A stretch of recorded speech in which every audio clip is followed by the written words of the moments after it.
શ્રી કૃષ્ણ, જય માતાજી, હર હર મહાદેવ। આજે આપણે નિર્જરા એકાદશીની વાર્તા કરશું। જેઠ સુદની નિર્જરા એકાદશી। અપરાયાસ્વ મહાત્મને શ્રુતે સરે જનાદન, જ્યેષ્ઠ શુક્લ પક્ષે તુ સયાદ યાતાય પદ માનદમ। યુધિષ્ઠિરે ભગવાન શ્રી કૃષ્ણને કહ્યું, હે જનાર્દન, અપર એકાદશીનું સઘળું મહાત્મ્ય મેં તમારી પાસેથી સાંભળ્યું। હવે જેઠ માસના શુક્લ પક્ષમાં જે એકાદશી આવે છે એનું વર્ણન કરો। ભગવાન શ્રી કૃષ્ણે કહ્યું, હે રાજન, એનું વર્ણન પરમ ધર્માત્મા સત્યવતી નંદન વ્યાસજી કરશે, કારણ કે એ વિદ્વાન છે અને શાસ્ત્રોના તત્વને જાનાર છે। તે ઉપરાંત વેદાંતમાં પણ પારંગત છે। યુધિષ્ઠિરે શ્રી વ્યાસને કહ્યું, હે દૈત્યમાન વ્યાસ, મેં શ્રી વશિષ્ઠ ઋષિ પાસેથી માનવ ધર્મો તો સાંભળ્યા છે, હવે તમે મને વૈષ્ણવ ધર્મ વિશે કહો। ત્યારે વ્યાસજીએ કહ્યું, હે રાજા, તમે જે માનવ ધર્મો અને વૈદિક ધર્મો સાંભળ્યા તે કલિયુગમાં ખરેખર કરી શકાતા જ નથી, પરંતુ કલિયુગમાં થોડા ધનના ખર્ચવાળું, થોડા કલેશવાળું, મોટું ફળ આપનારું, બધા પુરાણોમાં સારું તેમજ જે સુખકારક ઉપાય છે તે માત્ર એકાદશીઓના વ્રતો છે। તેથી હે મા બુદ્ધિમાન રાજા, દરેક મહિનાના 2 પખવાડિયામાં જે 2 એકાદશીઓ આવે છે તે દિવસે વિધિપૂર્વક વ્રત કરીને ઉપવાસ કરવો, બીજે દિવસે બારસને દિવસે નિત્યકર્મ પૂરું કરીને સ્નાન વગેરેથી પવિત્ર થઈને ફૂલોથી ભગવાન કેશવની પૂજા કરવી। ત્યાર પછી પહેલાં બ્રાહ્મણોને ભોજન કરાવીને પછી પોતાના કુટુંબીઓ, આમંત્રિત મિત્રો તેમજ સગા સંબંધીઓ સાથે બેસીને ભોજન કરવું। હે રાજા, જો એકાદશીની તિથિએ સૂતક હોય કે અપવિત્રતા હોય તો જમવું જ ન જોઈએ। હે પુરુષોમાં શ્રેષ્ઠ યુધિષ્ઠિર, જે લોકો સ્વર્ગમાં ગતિ કરવા ઈચ્છતા હોય તેઓ જીવન પર્યંત એકાદશીના વ્રતો કરવા જોઈએ। જે લોકો પાપી, દુરાચારી, અતિશય પાપી તથા અધર્મી હોય તેઓ પણ જો એકાદશીની તિથિએ વ્રત કરીને જમે નહીં તેમ એ વ્રત નિમિત્તે જાગરણ કરે તો તેઓ મૃત્યુ પછી યમદેવની નજીક જતા નથી, પણ એમની સ્વર્ગમાં ગતિ થાય છે। આ સાંભળી તુરત જ ભીમસેન બોલ્યા, હે મા બુદ્ધિમાન અને મા જ્ઞાની પિતામહ, મારું કહ્યું તમે સાંભળો।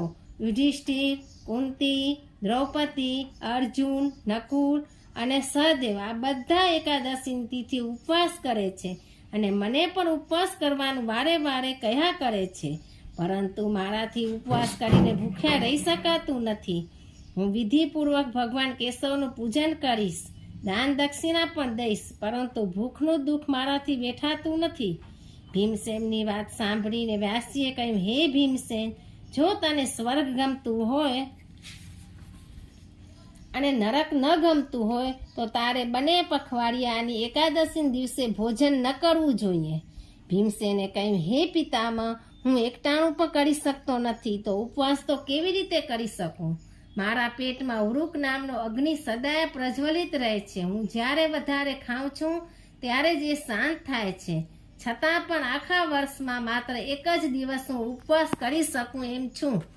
તો કૃપા કરીને મને એવું કોઈ વ્રત બતાવો કે જે કરવાથી મને પુણ્ય મળે અને મને સ્વર્ગની પ્રાપ્તિ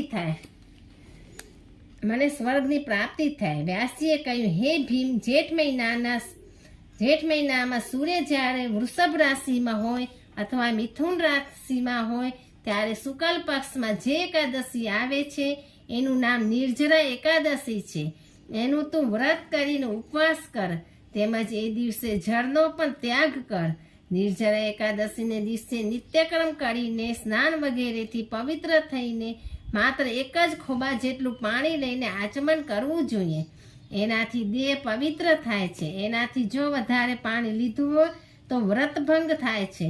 નિર્જરા એકાદશીના સૂર્યોદયથી લઈને બીજા દિવસના એટલે કે બારસના સૂર્યોદય સુધી ઉપવાસ થઈ જળનો સંપૂર્ણ ત્યાગ કરવાથી આ વ્રત પૂર્ણ થાય છે।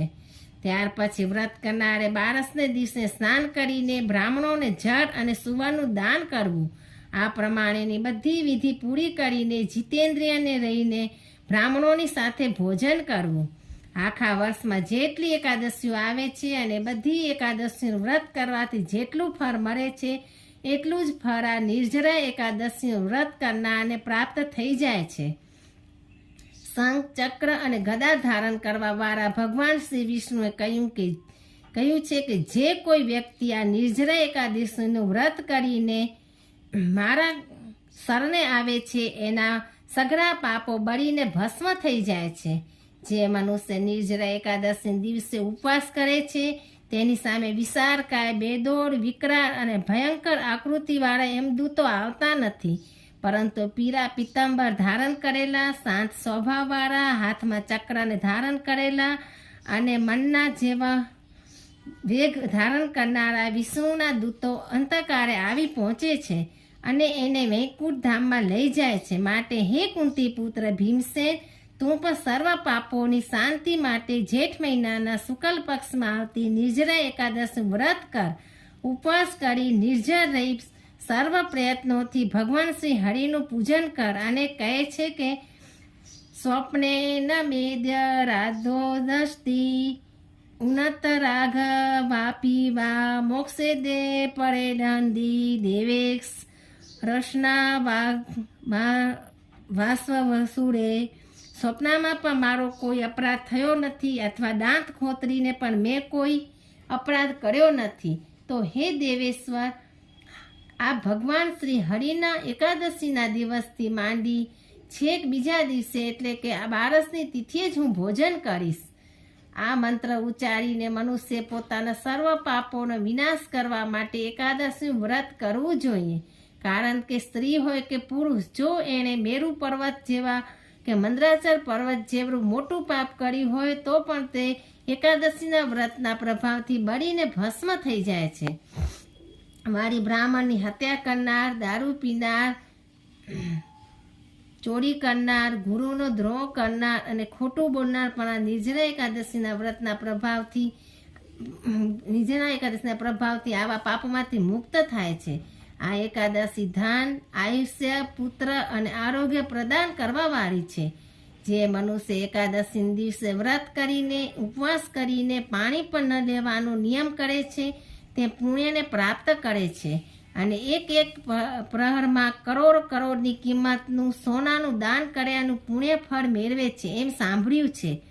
વળી જે મનુષ્ય નિર્જરા એકાદશી વ્રત કરીને એ દિવસે સ્નાન, દાન, જપ તથા હોમ વગેરે જે કાંઈ પણ કર્મ કરે છે તે અક્ષય થઈ જાય છે. આ ભગવાન શ્રી કૃષ્ણનું કહેવું છે. નિર્જરા એકાદશી વ્રત વિધિપૂર્વક તેમજ ઉત્તમ રીતથી કરીને ઉપવાસ કરીને મનુષ્ય વિષ્ણુના ધામને પામે છે. પરંતુ એકાદશ્યા દિને યોદાન ભૂકતે પાપા ભુનાકિતસ ઇહ લોકે ચ ચાંડાલો મૂર્ત પ્રાપ્નોતિ દુર્ગતિમ. જે મનુષ્ય એકાદશી દિવસે અન્ન ખાય છે તે પાપનું ભોજન કરે છે. એટલું જ નહીં પણ એકાદશીને દિવસે જમનાર મનુષ્ય લોકમાં ચાંડાળ જેવો છે અને મર્યા પછી દુર્ગતિને પામે છે. જેઠ મહિનાના અજવાળિયામાં આવતી નિર્જરા એકાદશી વ્રત કરીને ઉપવાસ કરીને દાન કરે છે તે સર્વ પ્રકારના પાપોમાંથી છૂટી જાય છે અને મોક્ષને પામે છે. એમાં કોઈ પણ જાતનો સંશય નથી. તેથી હે કુંતી પુત્ર યુધિષ્ઠિર તથા ભીમસેન, જે નિર્જરા નામની એકાદશીનું વ્રત દરેક સ્ત્રી અથવા દરેક પુરુષે વિધિપૂર્વક શ્રદ્ધાપૂર્વક વ્રત કરવું જોઈએ, દાન દેવું જોઈએ. તેમજ એ દિવસે જરાસય ભગવાન શ્રી વિષ્ણુનું જરમય વાયુ અથવા પ્રત્યક્ષ ગાયનું અથવા ગાયનું પણ અવશ્ય પૂજન કરવું જોઈએ. હે શ્રેષ્ઠ રાજા, એ દિવસે અનેક પ્રકારના દાનો તેમજ દક્ષિણા દઈને મિષ્ટાનો વડે બ્રાહ્મણોને જમાડીને તેમજ તેમને સંતુષ્ટ કરવા જોઈએ. તેથી શ્રી હરિ આપણા પર પ્રસન્ન રહે છે. શ્રી હરિ પોતે પણ સંતુષ્ટ થાય છે. જેઠ મહિનાના શુક્લ પક્ષમાં આવતી આ નિર્જરા એકાદશી વ્રત તેમજ ઉપવાસ જે લોકોએ કર્યો નથી તેઓ આત્મદ્રોહી છે. એટલું જ નહીં પણ તેઓ પાપાત્મા, દુરાચારી તથા દુષ્ટ છે. પરંતુ જે લોકો શાંત ચિત્ત રાખીને જીતેન્દ્રિય બનીને દાનપરાયણ થઈને ભગવાન વિષ્ણુનું પૂજન કરીને આ નિર્જરા એકાદશીનો ઉપવાસ સાથે વ્રત કર્યું હોય તેમજ રાત્રે ધૂન, ભજન, કીર્તન સહિત જાગરણ કર્યું હોય તેઓ પોતાની સાથે પોતાના વીતી ગયેલા ભૂતકાળના 100 કુરો તેમજ આવતા ભવિષ્યના 100 કુરોને પણ વૈકુંઠ ધામમાં પહોંચાડે છે. અન્નમ વસ્ત્રમ તથા ગાવો જલમ સમાસના શુભમ કમંડલુસ્તથ્યા છત્રદાત્વ્ય નિર્જલાદિને. એ નિર્જલા એકાદશના દિવસે અન્ન, વસ્ત્રો, ગાયો, જળ, સયા, સુંદર આસન, કમંડળ તથા છત્રી દાનમાં દેવી જોઈએ. તે જ પ્રમાણે જે મનુષ્ય જે એ નિર્જલા એકાદશીના દિવસે સુપાત્ર બ્રાહ્મણને પગરખાનું દાન કરે છે તે સોનાના વિમાનમાં બેસીને સ્વર્ગલોકમાં જાય છે. વળી જે મનુષ્ય આ નિર્જલા એકાદશીના મહાત્માને પૂર્ણ શ્રદ્ધાથી વાંચે છે અથવા સાંભળે છે તે પણ સ્વર્ગને પામે છે. 14 યુક્ત અમાસનો દિવસે સૂર્યગ્રહણ વખતે શ્રાદ્ધ કરીને મનુષ્ય જે ફળ મેળવે છે એટલું જ ફળ આ નિર્જલા એકાદશીના મહાત્મ્યને સાંભળનાર પણ પ્રાપ્ત કરી લે છે. સવારે દાતન કર્યા પછી એવો સંકલ્પ કરવો જોઈએ કે હું ભગવાન કેશવની પ્રસન્નતાને માટે ઉપવાસ કરીને માત્ર આચમન સિવાય અન્ય જળનો ત્યાગ કરીશ. ત્યાર પછી 12ને દિવસે પૂર્ણ શ્રદ્ધાથી ભક્તિભાવપૂર્વક ભગવાન વિષ્ણુનું ધૂપ, ચંદન, પુષ્પ, ફળ, જળ અને દીવાથી પૂજન કરીને સ્વચ્છ જળનો ઘડો એમની સમક્ષ મૂકીને આ પ્રમાણે મંત્રોચ્ચાર કરવો. દેવ દેવ ઋષિકેશ સંસાર ગણવતારક ઉદ્મ કુંભ પ્રદાને નયમા પરમાગતિમ.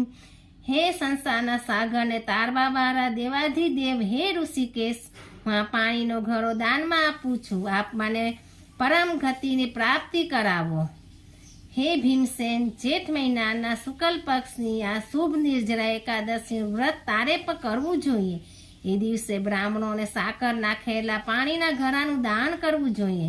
આમ કરવાથી ભગવાન શ્રી વિષ્ણુનું સાનિધ્ય મળે છે અને આનંદનો અનુભવ થાય છે. ત્યાર પછી 12ને દિવસે બ્રાહ્મણોને ભોજન કરાવીને પોતાના કુટુંબ સાથે તેમજ આમંત્રિત મિત્રો તેમજ સગાવાલાની સાથે પોતે ભોજન કરવું જોઈએ. આ પ્રકારે જે પુણ્યરૂપથી પાપનાશીની નિર્જરા એકાદશીનું વ્રત કરે છે તે સર્વ પાપોમાંથી મુક્ત થાય છે અને મૃત્યુ પછી વૈકુંઠ ધામને પામે છે. વ્યાસજીનું આ પ્રમાણેનું કહેવું સાંભળીને ભીમસેને પણ આ નિર્જરા એકાદશીનું વ્રત કર્યું હતું. આ કારણને લીધે જ આ નિર્જરા એકાદશીને ભીમ અગિયારસ કહેવાય છે અથવા એને પાંડવ દ્વાદશી પણ કહેવામાં આવે છે. તેતામ પ્રભૃતિ ભીમેન કૃતા એકાદશી શુભા પાંડવ દ્વાદશી નામના લોકે ખ્યાતા બભુવ. બોલો શ્રી વિષ્ણુ ભગવાન કી જય. હર હર મહાદેવ. ઓમ નમો ભગવતે વાસુદેવાય નમઃ. મારી ચેનલ સારી લાગી હોય તો લાઈક કરો, વધુમાં વધુ લોકોને શેર કરો અને સબસ્ક્રાઇબ કરો. જય શ્રી કૃષ્ણ. હર હર મહાદેવ.